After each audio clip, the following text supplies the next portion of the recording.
الحمد لله نحمده ونستعينه ونستغفره ونؤمن به ونتوكل عليه ونعوذ بالله من شرور أنفسنا ومن سيئات أعمالنا من يهده الله فلا مضل له ومن يضلل فلا هادي له وأشهد أن لا إله إلا الله وأشهد أن محمدا عبده ورسوله أما بعد فإن خير الحديث كتاب الله وخير الهدي هدي محمد صلى الله عليه وسلم وشر الأمور محدثاتها وكل محدثة بدعة وكل بدعة ضلالة وكل ضلالة في النار. أعوذ بالله من الشيطان الرجيم. بسم الله الرحمن الرحيم. قد أفلح من زكاها وقد خاب من دساها. ہر قسم کی تعریف اور بڑائی اللہ رب العالمین کے لیے ہے جو سارے جہان کا خالق اور مالک ہے، جس نے انسان کو اپنی حکمت اور تدبیر کے تحت اس دار فانی میں پیدا فرمایا ہے۔ اللہ نے انسان کو بہترین ڈھانچے میں پیدا کیا اور اللہ نے اس روئے زمین پر ایک قانون دیا، شریعت دی، انسانوں کو دوسری مخلوقات سے ممتاز کیا اور انسان کو قانون دے کر قانون کے تحت زندگی گزارنے کا حکم فرمایا۔ اللہ نے آدم علیہ السلام سے لے کر آخری پیغمبر محمد صلی اللہ علیہ وسلم تک جتنے بھی انبیاء آئے، تمام لوگوں کو اس بات کی تلقین کی دعوت دی کہ اپنی اپنی امت کو ایک اللہ کی عبادت کی طرف بلائیں اور اللہ کی بندگی میں کسی کو شریک کرنے سے منع کریں۔ سارے پیغمبر اپنے اپنے دور میں بشیر اور نذیر بنا کر بھیجے گئے، یعنی اللہ کی جنت کی خوشخبری سنانے والے اور اللہ کے جہنم، اللہ کی پکڑ اور اللہ کے عذاب سے ڈرانے والے۔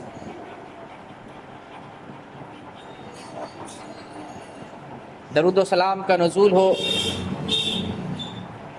امت کے تمام بزرگ ہستیوں پر، آدم علیہ السلام سے لے کر نبی آخر الزماں محمد ربی صلی اللہ علیہ وسلم تک، نبی صلی اللہ علیہ وسلم کے آل، آپ کی ازواج مطہرات اور تمام اصحاب پر۔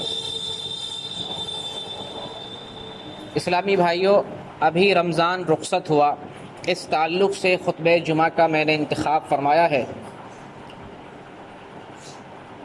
خطبۃ الحاجہ کے بعد سورۃ الشمس کی ایک دو آیت کی تلاوت کی۔ اس آیت میں اللہ رب العزت نے ذکر کیا ہے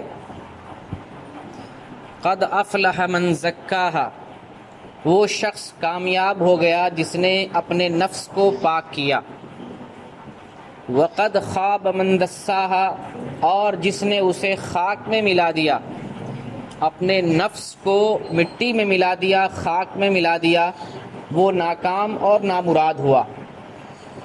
اور رمضان کا مہینہ دراصل نفس کو پاک کرنے کے لیے تھا، اپنے آپ کو پاک کرنے کے لیے، ضمیر کو، شعور کو بیدار کرنے کے لیے، ایمان کے اندر حرارت اور چاشنی پیدا کرنے کے لیے، اپنے اندر عمل کا مزید جذبہ پیدا کرنے کے لیے۔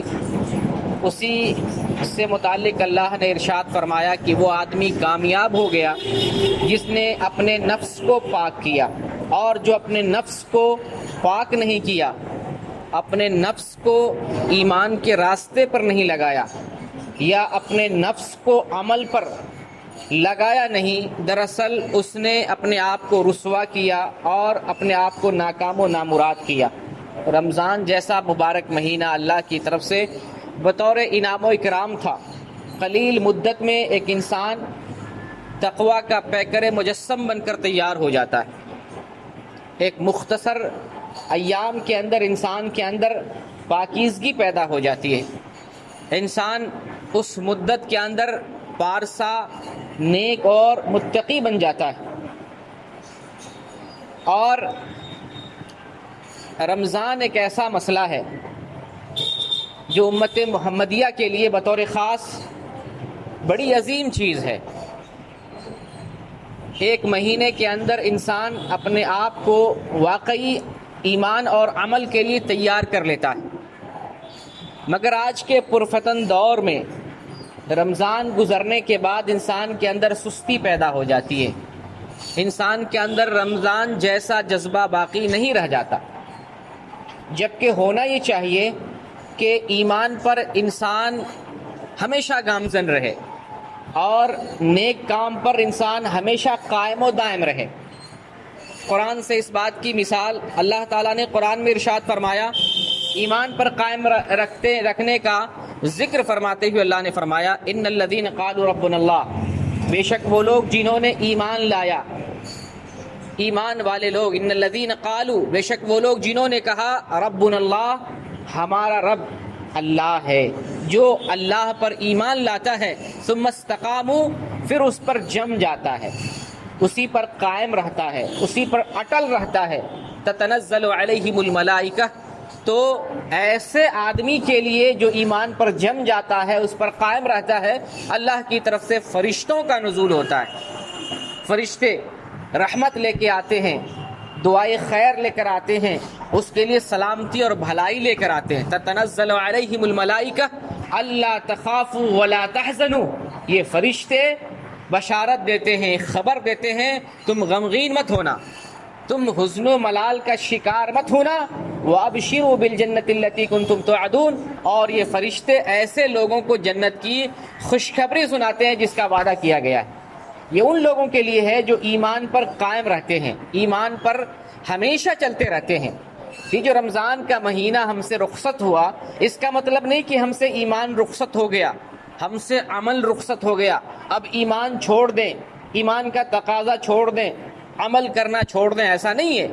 ایمان پر ہمیشہ قائم رہنا ہے، رمضان میں قائم رہنا ہے، بعد رمضان کے اس پر قائم رہنا ہے، یہ ایمان کی بات ہے۔ اور دوسری جگہ اللہ نے فرمایا، عمل پر بھی برابر مسلسل چلتے رہنا، عملی زندگی بھی ہمیشہ جاری رکھنا ہے۔ اللہ کا فرمان ہے، وَاعْبُدْ رَبَّكَ حَتَّى يَأْتِيَكَ الْيَقِينُ، کہ تم اپنے رب کی عبادت کرتے رہو یہاں تک یقین آ جائے۔ یقین کا مطلب موت آ جائے۔ یہاں اللہ تعالیٰ نے موت کو یقین سے تعبیر کیا، اس لیے کہ موت یقینی ہے، موت میں کوئی شک نہیں، کوئی تردد نہیں، اور اس میں شبہ کرنے کی کوئی گنجائش نہیں، اس لیے اللہ نے موت کو یقین سے تعبیر کیا کہ جب تک موت نہ آ جائے اس وقت تک عمل کرتے رہنا ہے، اللہ کی بندگی کرتے رہنا۔ تو یہ ایمان پر قائم رہنا اور عمل کرتے رہنا، یہ زندگی کے ساتھ لگا ہوا ہے، صرف رمضان کے ساتھ نہیں کہ ہمارا ایمان رمضان تک محدود ہو، ہمارا عمل صرف رمضان تک محدود ہو، ایسا نہیں ہونا چاہیے۔ ہمارا ایمان قائم رہنا چاہیے، مستقیم رہنا چاہیے، اس پر ہم اٹل رہیں اور عمل کو مسلسل جاری رکھیں۔ ایمان کا جو تقاضا ہے عمل صالح، نیک عمل کرنا، اس کو کنٹینیو رکھیں، اس کو جاری اور ساری رکھیں، اس کو ہمیشہ قائم و دائم رکھیں۔ حسن بصری رحمۃ اللہ علیہ اسلاف میں سے ہیں، وہ ذکر کرتے ہیں کہ مومن کے عمل کی انتہا صرف موت ہے، موت آتی ہے تو عمل بند ہو جاتا ہے، موت سے پہلے عمل کی انتہا نہیں ہے، عمل جاری رہنا ہے اور جاری رہتا ہے، جیسا کہ اللہ کا فرمان ہے کہ تم اللہ کی بندگی کرتے رہو یہاں تک کہ موت آ جائے۔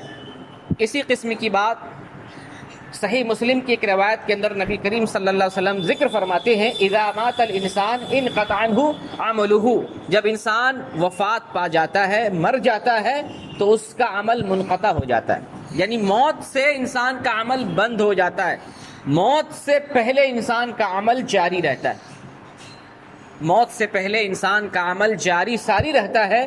تو یہ جو رمضان ہم سے رخصت ہوا ہے، اس کا مطلب یہ نہیں کہ ہم سے عمل رخصت ہو گیا، ہم سے ایمان رخصت ہو گیا، ایسا نہیں ہونا چاہیے۔ رمضان آتا رہے گا، رمضان جاتا رہے گا، اور ہمارا ایمان باقی رہنا چاہیے، ایمان کا جو تقاضا ہے اسے جاری رہنا چاہیے، عمل صالح ہمیشہ قائم اور دائم رہنا چاہیے، بند نہیں ہونا چاہیے۔ حسن بصری رحمۃ اللہ علیہ نے ذکر کیا کہ مومن کے عمل کی انتہا صرف موت ہے. موت آئے گی تو عمل بند ہو جائے گا، موت نہیں آئی ہے تو عمل جاری رہنا چاہیے، عمل کو ترک نہیں کرنا چاہیے، مسلسل عمل کرتے رہنا چاہیے. اسی کو کہتے ہیں استقامت، قائم رہنا، دین پر، عمل صالح پر، نیکی پر، تقوی پر قائم رہنا. بشر حافی نام سے اسلاف میں سے ایک تابعی گزرے ہیں، وہ ذکر کرتے، ان سے پوچھا گیا کہ لوگ رمضان میں اللہ کی بندگی پر کافی محنت کرتے ہیں اور جب رمضان رخصت ہو جاتا ہے تو سستی پیدا ہو جاتی ہے، رب کی بندگی میں غفلت پیدا ہو جاتی ہے. تو بشر حافی بیان کرتے ہیں کہ ایسا آدمی بدترین آدمی ہے، برا آدمی ہے جو اللہ کو صرف رمضان میں پہچانتا ہے. رمضان گزر گیا، اللہ کو بھول گیا. اللہ کو صرف رمضان میں نہیں پہچاننا ہے، اللہ کو رمضان میں، غیر رمضان میں زندگی بھر اللہ کی معرفت حاصل کرنی ہے اور اللہ کی پہچان بنائے رکھنا ہے. اسی طریقے سے کعب کہتے ہیں کہ جو آدمی روزہ اس نیت سے رکھتا ہے کہ رمضان گزر جائے گا تو پھر برائی کریں گے، پھر نافرمانی کریں گے، صرف رمضان میں اچھا بنیں گے. اگر نیت ایسی تھی کہ رمضان گزر جائے گا، ٹھیک ہے، ہم اپنے راستے پر پھر سے چلیں گے، برائی کرتے رہیں گے، اگر ایسی نیت تھی تو اللہ تعالیٰ اس کے روزے کو رد کر دیتا ہے، اس کا روزہ اس کے چہرے پر مار دیتا ہے. جس کی نیت ہی ایسی ہو گئی کہ صرف رمضان میں اچھا بنیں گے اور رمضان کے بعد عمل چھوڑ دیں گے، رمضان کے بعد نافرمانی میں لگ جائیں گے، تو ایسے شخص کا روزہ اللہ تعالیٰ نامنظور کر دیتا ہے، رد کر دیتا ہے. اور پھر اس کے بعد یہی نہیں ہوتا بلکہ اس کے لیے توفیق کا دروازہ بند کر دیتا ہے. ہدایت کی توفیق نہیں ملتی، عمل کی توفیق نہیں ملتی، عبادت کی توفیق نہیں ملتی، نیکی کی توفیق نہیں ملتی، توفیق کا راستہ اس کے لیے مسدود کر دیا جاتا ہے. اسی طریقے سے بہت بڑے عالم جن کا لقب شیخ الاسلام ہے، شیخ الاسلام علامہ ابن تیمیہ رحمۃ اللہ علیہ، وہ بیان کرتے ہیں کہ اگر انسان کو یہ دیکھنا ہے کہ اس کے رمضان کا عمل قبول ہوا یا نہیں تو اس کے بارے میں دیکھو، اس کا جائزہ لو کہ رمضان کے بعد اس شخص کا عمل کیسا ہے. اگر یہ معلوم کرنا ہے کہ فلاں شخص کی عبادت، رمضان کی عبادت قبول ہوئی یا نہیں، اس کا حال اگر معلوم کرنا ہے تو رمضان کے بعد کی زندگی دیکھو، جائزہ لو. اگر رمضان کے بعد ایمان اور عمل صالح پر مسلسل قائم رکھتا ہے، جاری رکھتا ہے، تو سمجھ لو اس کے رمضان کی عبادت قبول ہو گئی. اور اگر رمضان کے بعد اس کے عمل میں خلل پیدا ہو جاتا ہے، رمضان اور مابعد رمضان کے اعمال میں فرق پڑ جاتا ہے، رمضان میں ہدایت پر تھا اور غیر رمضان میں وہ بگڑ جاتا ہے، راہ راست سے ہٹ جاتا ہے، تو آپ سمجھ لو یہ شخص وہ آدمی ہے جس کے بارے میں محمد صلی اللہ علیہ وسلم کا فرمان ہے کہ بہت ایسے روزے دار ہیں جن کی قسمت میں صرف بھوک اور پیاس ہے تو روزے دار، اس نے روزہ رکھا تھا مگر اس کی قسمت میں، اس کے نصیب میں صرف بھوک لکھی ہوئی ہے، صرف پیاس لکھی ہوئی، اجر نہیں اس کے حصے میں. اور بہت ایسے قیام کرنے والے، سجدہ رکوع کرنے والے، تہجد پڑھنے والے رمضان میں، ان کے حصے میں صرف رات کا جگنا لکھا ہوا ہے، عبادت کا اجر نہیں ہے، صرف رات کو جاگا، وقت ضائع کیا، روزہ رکھا، بھوک اور پیاس کو برداشت کیا، اس کے حصے میں کوئی ثواب نہیں ہے. یہ چند اقوال جو اسلاف کے میں نے ذکر کیے، یہ لوگ رمضان کے بعد بھی اپنی زندگی کو اسی طریقے سے رکھتے تھے جیسے رمضان میں ہوتے. جس طریقے سے رمضان میں متقی ہوتے، پرہیزگار ہوتے، اسی طریقے سے رمضان کے بعد بھی اپنے آپ کو متقی رکھتے اور اسی طریقے سے نیکی کے راستے پر قائم اور دائم رہتے. ظاہر سی بات، اللہ ہر جگہ ہے، اللہ ہر شے کو دیکھتا ہے، اپنی حکمت سے، اپنے علم سے، اپنی قدرت سے پورے جہان کا احاطہ کیا ہوا ہے. اللہ کا علم اتنا زیادہ ہے کہ کائنات کی کوئی چیز اللہ کے علم سے باہر نہیں. اللہ اپنی جگہ پر ہے، عرش پر مستوی ہے اور اس جگہ سے زمین اور آسمان کی تمام چیزوں کی خبر رکھتا ہے، ہر شے کی خبر رکھتا ہے.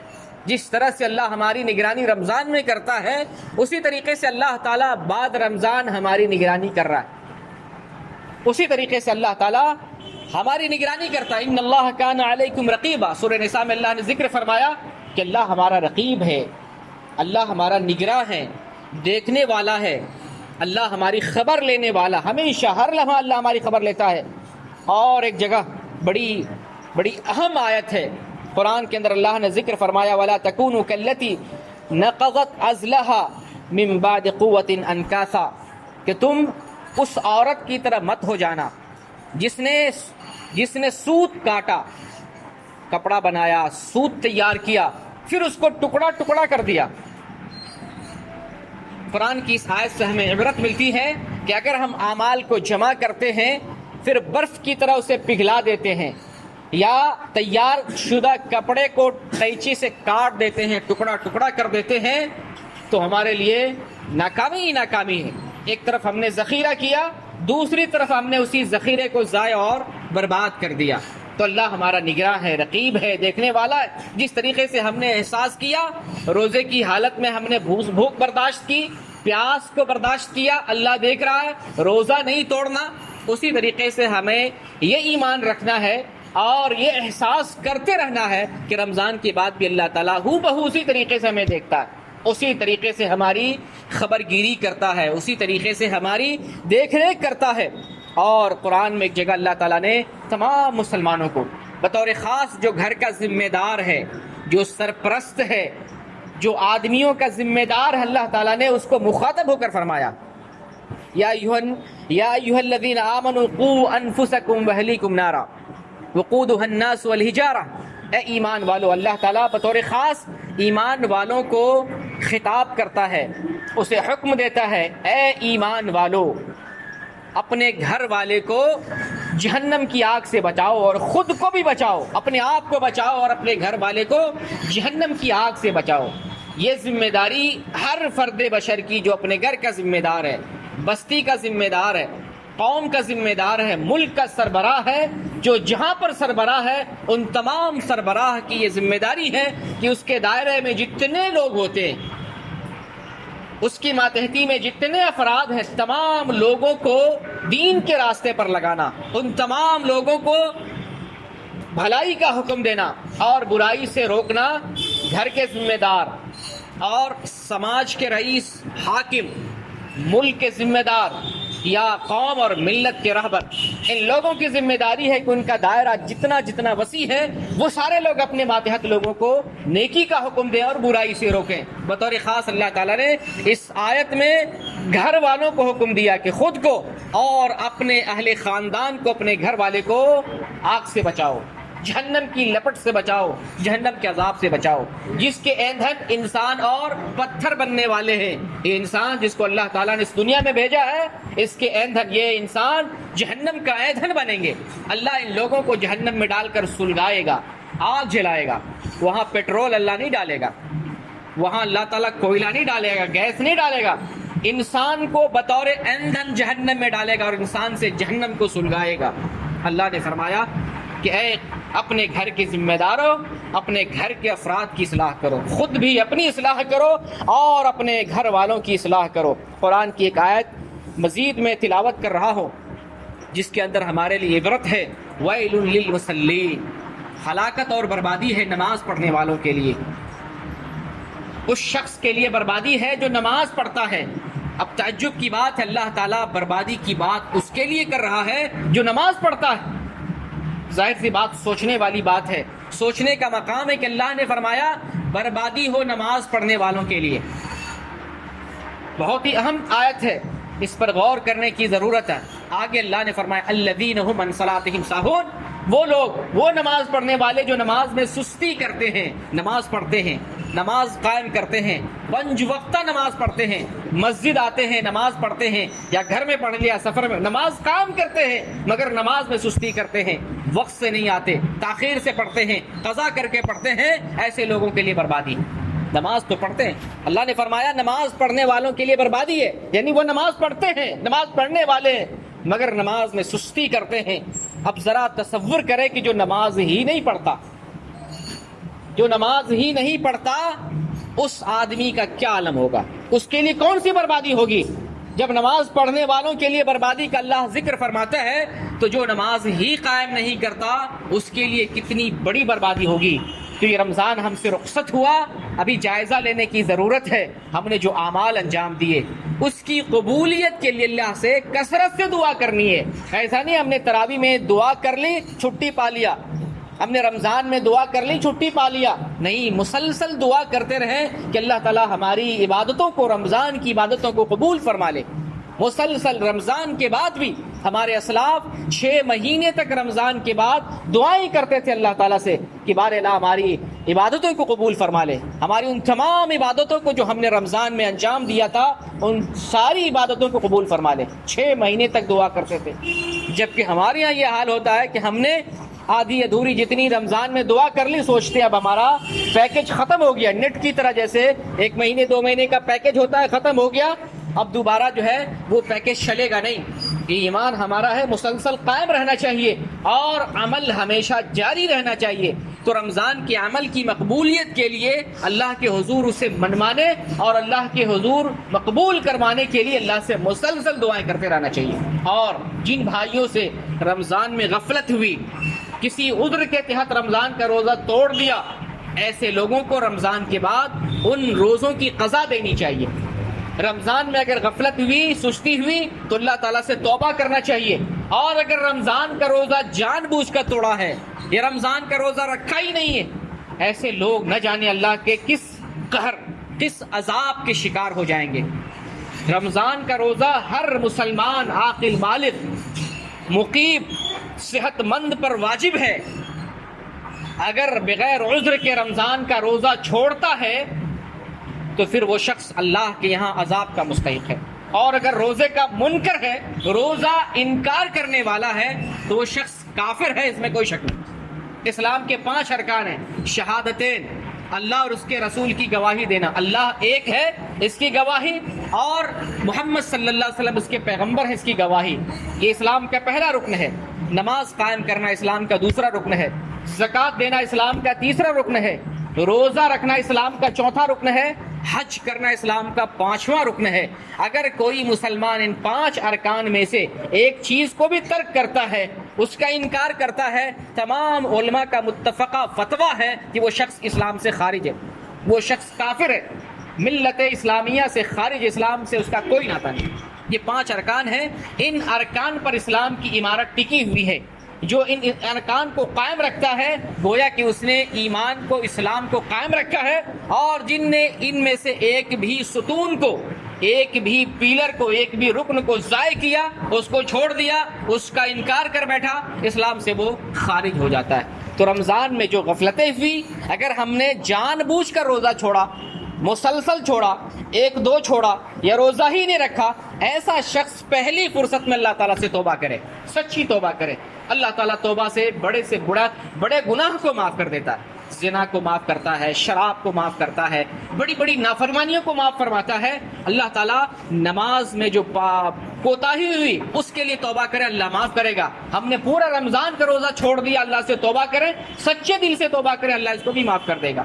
لیکن رمضان کی کوئی اہمیت نہیں دی اور جان بوجھ کر چھوڑا کہ ہمارے لیے روزہ کچھ نہیں ہے، ہمارے اوپر روزے کی کوئی اہمیت نہیں ہے، تو ایسا آدمی، اس کے ایمان کا بیڑا غرق ہے، اس کو بہت سخت آزمائش سے گزرنا پڑے گا۔ سچے دل سے اللہ سے توبہ کرے، اپنے ایمان کی اصلاح کرے، اللہ کی طرف پلٹ جائے۔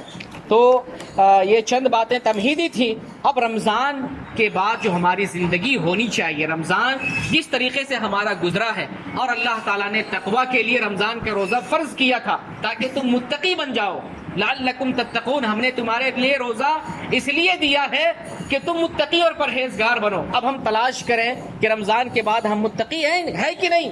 اگر رمضان کے بعد متقی نہیں ہے تو رمضان کا مقصد پورا نہیں ہوا۔ رمضان میں مسجد آئے اور رمضان کے بعد ہم نے مسجد چھوڑ دی، یہ تقویٰ نہیں ہے۔ اس کا مطلب رمضان آیا مگر متقی نہیں بنے۔ کیا ضرورت ہمیں؟ ضرورت یہ ہے کہ اس تقویٰ کو قائم کریں۔ رمضان میں جو تقویٰ تھا، اللہ سے ڈر تھا، اللہ کا خوف تھا، اللہ کی عبادت تھی، نماز اور روزہ تھا، ذکر و اذکار اور تلاوت تھی، تو رمضان کے بعد بھی یہ چیزیں قائم رہنی چاہیے۔ روزے کا مقصد تقویٰ ہوتا ہے تو پھر مسجد کیوں چھوٹ گئی؟ نماز کیوں چھوٹ گئی؟ مسجدیں کیوں چھوٹ گئی؟ قرآن کیوں لپیٹ دیے؟ مصلی کیوں اٹھا دیا؟ تلاوت کیوں بند ہو گئی؟ اگر رمضان کا مقصد تقوی پیدا کرنا ہے تو یہ کام نہیں ہونا چاہیے تھا. کام یہ ہونا چاہیے تھا کہ مزید قرآن کھلے، مزید نمازی تیار ہو کر کے متقی بنے، چلو بھیڑ لگنی چاہیے مسجدوں میں، مگر ایسا نہیں ہوتا ہے. اس پہلو پر ہمیں سوچنے کی ضرورت ہے کہ جو مقصد رمضان ہے ہم اس مقصد رمضان کو پورا کریں. تقوی کے لیے آیا تھا تو اگر تقوی پیدا نہیں ہوا ہے تو اللہ کا خوف اپنے دل میں مزید پیدا کرے. اللہ تعالی ہماری آسانی کے لیے رمضان میں بدماش قسم کے شیطان کو بند کر دیتا ہے تاکہ مومن بندہ آسانی سے اور بغیر کسی ڈسٹرب کے رب کی بندگی کرے. ایک مہینے کی بندگی، رب کی بندگی کے بعد انسان خوگر ہو جاتا ہے کہ بغیر شیطان کی پرواہ کیے ہوئے رب کی بندگی کرے. جو آدمی مہینہ بھر رب کی بندگی کیا تھا اور بندگی کے بعد اپنے آپ اپنے نفس کو تقوی کے راستے پر لگا دیا تھا، پھر وہ شیطان رمضان کے بعد انسان کو بھٹکا نہیں سکتا. لیکن ہم دیکھتے ہیں رمضان کے بعد بھٹک جاتا، عید کے دن ہی سے بھٹک جاتا ہے. اسی دن فلم دیکھنے گئے، شراب پینے گئے، نہ جانے کون کون سی برائی کر بیٹھتے، عید کے دن سے ہی غفلت کے شکار ہو جاتے ہیں. اگر رمضان کے بعد شیطان ہمیں بھٹکاتا ہے اس کا مطلب ہم نے رمضان میں صحیح سے رب کی بندگی نہیں کی، اپنے اندر خوبیوں کو جمع نہیں کیا. جس طریقے سے ایک کسان موسم میں، گیہوں کا موسم ہو، سال بھر کے لیے گیہوں تیار کر کے رکھتا ہے. دھان کا موسم ہو، سال بھر کے لیے دھان اگا کر رکھتا ہے. دال کا موسم ہو، سال بھر کے لیے دال اگا کر گھر میں تیار رکھتا ہے کہ ایک سال ہم بے فکر ہو جائیں. یہ رمضان کا مبارک مہینہ ایسا تھا کہ ہم اتنی نیکیاں اکٹھا کر لیتے، سال بھر نیکیاں خرچ کرتے رہے، فرق نہیں پڑتا. مگر ایسا نہیں ہوتا ہے. نیکی ہم نے کمائی نہیں تو خرچ کہاں سے کریں گے؟ وہ نیکیاں کام کہاں سے آئیں گی؟ تو اس کا مطلب اگر رمضان کے بعد بھی ہم غفلت کے شکار ہوتے ہیں، شیطان کے بہکاوے میں آتے ہیں، غلط راستے پر لگ جاتے ہیں، اس کا مطلب ہے رمضان کو ہم نے اچھے سے گزارا نہیں. رمضان کے اندر جو خوبیاں تھیں، جو برکتیں اور سعادتیں تھیں، ہم نے اس کو صحیح سے کمایا نہیں اور حاصل نہیں کیا. اسی طریقے سے رمضان میں ہمارا تعلق قرآن سے بڑا زبردست ہوتا ہے. رمضان میں ہر گھر میں تلاوت ہوتی ہے، مسجد میں تلاوت ہوتی ہے. تقریباً ہر مسلمان، ہر روزے دار قرآن کی تلاوت کرتا ہے، ہر روزے دار. اور پھر مسجدوں میں عموماً ہر مسجد میں قرآن کا ختم کیا جاتا ہے تراویح کے اندر. اس طرح سے پتہ چلتا ہے کہ رمضان اور قرآن، مومن اور قرآن، یہ ایک دوسرے کا تعلق بڑا گہرا ہے. جب ایک مومن کا تعلق قرآن سے ہے اور واقعی مومن کا تعلق قرآن سے جڑا ہوا ہے، یہ قرآن کتاب ہدایت ہے. قرآن کو زندگی سے الگ کر دینے کے بعد پھر مومن کا کوئی تصور نہیں، ایمان کا کوئی تصور نہیں، عمل صالح کا کوئی تصور نہیں. جس طرح سے رمضان میں ہم قرآن سے مربوط تھے، اسی طریقے سے رمضان کے بعد بھی ہم قرآن سے اپنے آپ کو جوڑے رکھیں. قرآن کی تلاوت اور قرآن کو سمجھ کر پڑھنا ہے، سنی سنائی بات پر نہ جائیں. سماج میں دین کے نام پر بہت ساری ایسی باتیں آپ کو ملیں گی جس کو لوگ دین سمجھتے ہیں مگر وہ دین نہیں ہوتا. وہ جھوٹی باتیں ہوتی ہیں، گڑی ہوئی باتیں ہوتی ہیں اور غلط فہمیاں ہوتی ہیں. جب ہم قرآن کو سچے دل سے اور سمجھ کر پڑھیں گے تو یہ قرآن ہمارے لیے ہدایت کا راستہ کھولے گا، ہمارے ایمان کو مزین کرے گا، دل کے اندر ایمان کی روشنی کو تیز کرے گا. یہی قرآن ہدایت کی کتاب ہے. اس کو ہمیں سمجھ کر پڑھنا. جتنا سمجھ کر پڑھیں گے ایمان کے اندر اتنی تازگی پیدا ہوگی اور قوت پیدا ہوگی. تو قرآن سے جس طریقے سے تعلق رمضان میں جڑا ہوا تھا، رمضان کے بعد بھی اسی طریقے سے ہمارا تعلق قرآن سے جڑا ہونا چاہیے. روزہ ہمیں پیغام دیتا ہے غریبوں کے احساس کرنے کا. جس طریقے سے روزہ رکھتے ہوئے ہم یا روزے دار بھوک پیاس برداشت کرتا ہے اور غریبوں یتیموں کا خیال پیدا کرتا ہے کہ یہ غمخواری کا موسم ہے، جس طرح سے ہمیں بھوک لگتی ہے غریب کو بھی بھوک لگتی ہوگی، مسکین کو بھی بھوک لگتی ہوگی. تو ان کے درمیان صدقہ و خیرات کا جذبہ پیدا ہوتا ہے. وہ احساس اور وہ شعور رمضان کے بعد بھی ہمارے اندر پیدا رہنا چاہیے اور جاری رہنا چاہیے. اسی طریقے سے روزے میں ہم اللہ سے مانگتے رہے. ہمیشہ روزے میں اللہم اغفر لنا، اللہم اغفر لی، اللہم انک عفو تحب العفو فاعف عنی. جتنی بھی دعائیں رمضان میں کرتے ہیں سب اللہ سے کرتے ہیں. اے اللہ مجھے معاف کر دے، میری دعائیں قبول کر لے، میری عبادتیں قبول کر لیں. پوری دنیا میں جہاں جہاں مسلمان ہو، قبر پوجنے والا ہو، شرک کرنے والا ہو، توحید پر چلنے والا ہو، جتنے بھی قسم کے مسلمان ہیں، رمضان میں سارے لوگوں نے ایک اللہ کو پکارا ہے. اور رمضان کے بعد جب مصیبتیں آتی ہیں پھر ایک اللہ کو پکارنا لوگ چھوڑ دیتے ہیں. بابا تنتر منتر تعویذ دھندے درگاہ نہ جانے کہاں کہاں چکر لگانے لگتے ہیں. آپ جس طریقے سے رمضان میں اللہ کو پکارتے رہے، اللہ نے آپ کو دیا، آپ کو نوازا، آپ کی دعائیں قبول کی. اللہ رمضان کے بعد بھی انسان کی پکار سنتا ہے اور اسی کو پکارنا چاہیے. اللہ نے فرمایا ادعونی استجب لکم، تم مجھے پکارو میں تمہاری پکار کو سنتا ہوں. اللہ ہر کسی کی پکار سنتا ہے، اللہ ہر کسی کا جواب دیتا ہے، ہر کسی کی دعائیں سنتا ہے. دعاؤں کی کیٹیگریاں ہیں. آپ بتاؤں کہ ایک انسان جب دعا کرتا ہے بسا اوقات وہ دعا فوراً قبول ہو جاتی ہے، اور ایک انسان جب دعا کرتا ہے بسا اوقات اس دعا کی قبولیت میں وقت لگتا ہے. ابراہیم علیہ السلام اللہ سے دعا مانگتے رہے اللہ مجھے ایک نیک لڑکا دے، ایک نیک لڑکا دے. اللہ فوراً دعا قبول نہیں کیا، جبکہ ابراہیم علیہ السلام پیغمبر ہیں. اللہ نے بڑھاپے میں لڑکا دیا. بڑھاپے میں ابراہیم علیہ السلام کو اسماعیل کی شکل میں جو بیٹا دیا ہے بڑھاپے میں دیا ہے. ایک نبی کی دعا اتنی تاخیر ہو سکتی ہے تو ہماری دعاؤں میں بھی تاخیر ہو سکتی ہے. تو بسا اوقات دعاؤں میں تاخیر ہو جاتی ہے قبولیت میں، اور بسا اوقات ہماری دعائیں دنیا میں قبول نہیں ہوتی، وہ دعائیں آخرت کے لیے ذخیرہ کر دی جاتی ہیں. اس لیے ہمیں دعاؤں میں عجلت نہیں کرنی چاہیے. دعا کرنے کے بعد مایوس نہیں ہونا چاہیے. دعا کرنے کے بعد اگر قبولیت میں تاخیر ہو تو دعا کو چھوڑنے دینا چاہیے.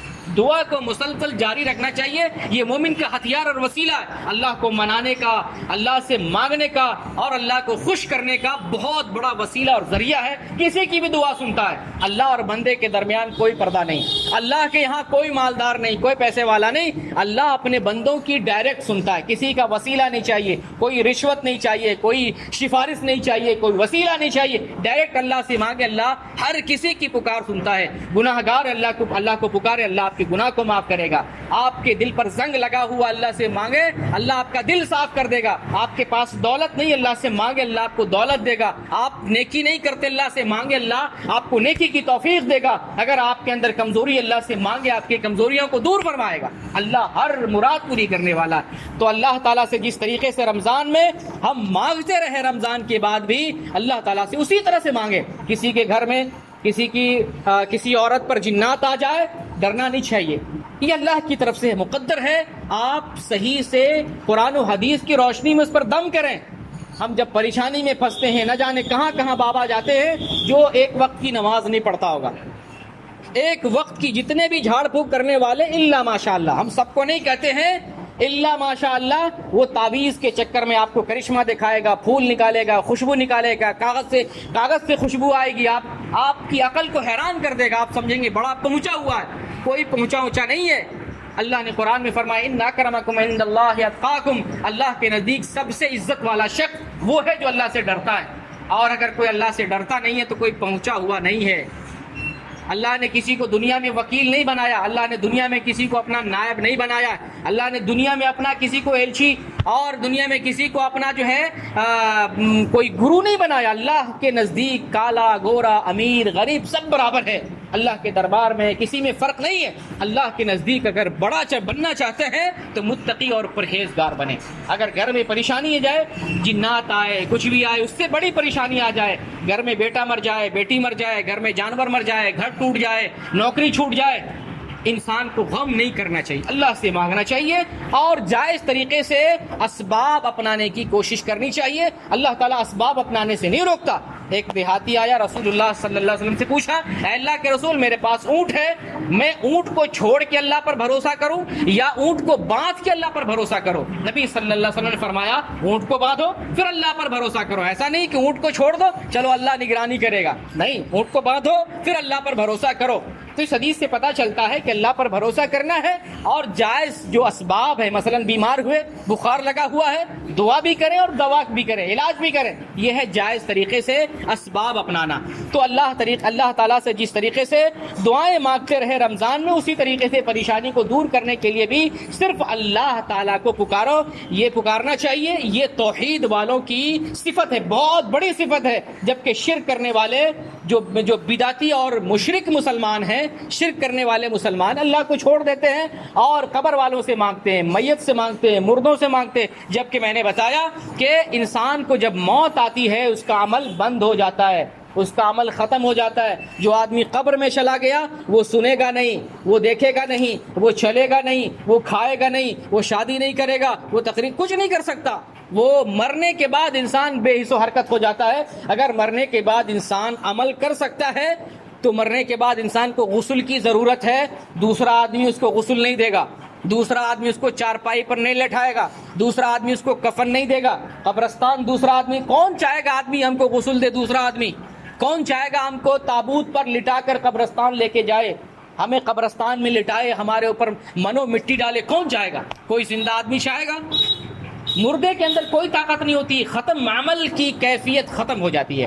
تو اللہ تعالیٰ سے، اللہ سے مانگنا چاہیے، اللہ سے دعا کرنا چاہیے، اور خاص طور سے یہ دعا کرنا چاہیے کہ جس طریقے سے رمضان میں ہم راہ ہدایت پر تھے، صحیح راستے پر تھے، ایمان اور عمل صالح کے راستے پر رمضان میں جس طریقے سے قائم تھے، اللہ سے دعا کرتے رہنا چاہیے کہ رمضان کے بعد بھی یہی کیفیت، دل کی یہی کیفیت ہو۔ ربنا لا تزغ قلوبنا بعد اذ ہدیتنا، اے اللہ جس طریقے سے ہم نے رمضان میں ہدایت کے راستے پر استقامت قائم کی تھی، استقامت حاصل کی تھی، رمضان کے بعد بھی اسی طریقے سے ہم راہ ہدایت پر قائم رہیں۔ یہ دعا کرتے رہنا چاہیے کہ ہدایت کے بعد اے بار الہ ہمارے دلوں کے اندر کجی اور ٹیڑھی پیدا نہ کر دے۔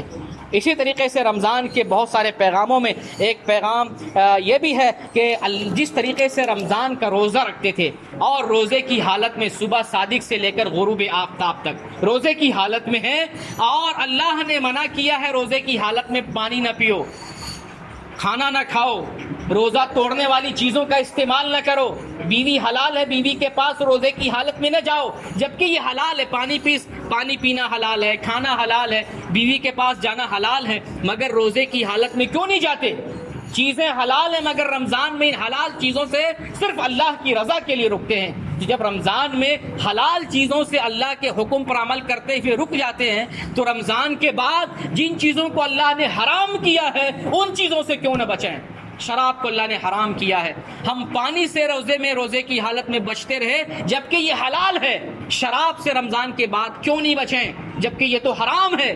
وہی اللہ رمضان میں حکم دے رہا ہے کہ روزے کی حالت میں پانی نہ پیو، اور وہی اللہ موجود ہے، اسی نے حکم دیا شراب نہ پیو، تو روزے کے بعد، رمضان کے بعد ہم شراب کا استعمال کیسے کریں؟